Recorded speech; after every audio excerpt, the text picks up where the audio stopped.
دیا جائے، نہ علماء باقی رہیں گے، نہ مدارس باقی رہیں گے، نہ علماء باقی رہیں گے، نہ مکاتب باقی رہیں گے، نہ علماء باقی رہیں گے، نہ لوگوں کا ایمان باقی رہے گا، نہ علماء باقی رہیں گے، نہ لوگوں کو توحید کا درس ملے گا، نہ علماء باقی رہیں گے، نہ لوگوں کو رسالت کا درس ملے گا، نہ علماء باقی رہیں گے، نہ لوگوں کا تصور آخرت باقی رہے گا۔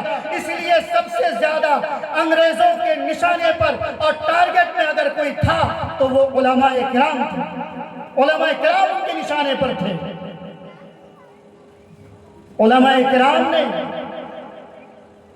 انگریزوں کا مقابلہ کیا اور انگریزوں کا مقابلہ بڑی سوچی سمجھی تدبیر کے ساتھ کیا۔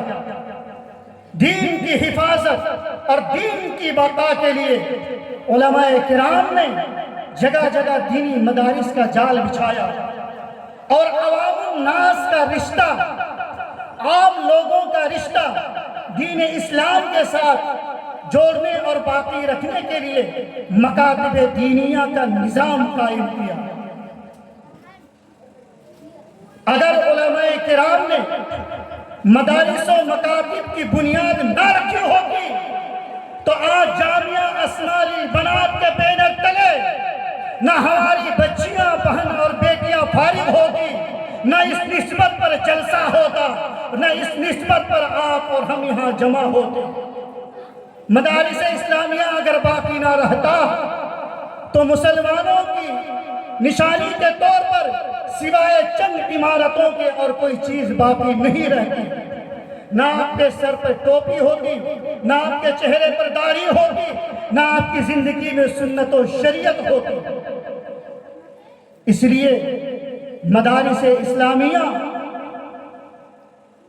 اولین ترجیح کا حقدار ہے۔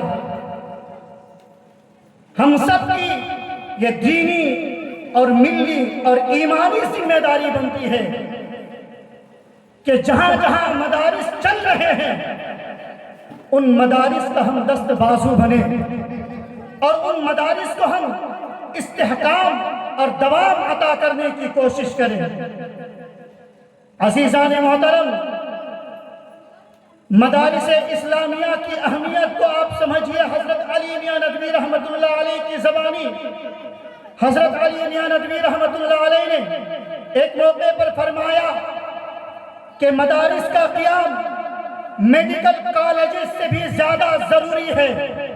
اور کیا عجیب بات انہوں نے ارشاد فرمایا کہ میں یہ نہیں کہتا کہ میڈیکل کالج کی کوئی اہمیت نہیں ہے، اس کا کوئی فائدہ نہیں ہے، لیکن جب تقابل کی بات ہوگی، توازن کی بات ہوگی، موازنے کی بات ہوگی تو اس مقابلے میں بحیثیت مسلمان ایمانی نقطۂ نظر سے مدارس کو ہمیں اس بنیاد پر ترجیح دینی ہوگی کہ میڈیکل کالج میں جسم کا علاج ہوتا ہے۔ اگر کوئی آدمی بیمار ہو جاتا ہے تو اس کی بیماری کا علاج ہاسپٹل میں ہوتا ہے، میڈیکل کالج میں ہوتا ہے، لیکن مدارس وہ شفا خانے ہیں جہاں سے انسانوں کو حیات ابدی کا تحفہ ملتا ہے، حیات اخروی کی نعمت ملتی ہے۔ انسان کا جو رشتہ رب سے ٹوٹا ہوا ہے اس رشتے کو اگر کہیں جوڑا جاتا ہے تو اس مرکز کا نام، اس ادارے کا نام مدرسہ ہے، مدارس اسلامیہ ہے۔ مدارس اسلامیہ میں اور کیا کیا جاتا ہے؟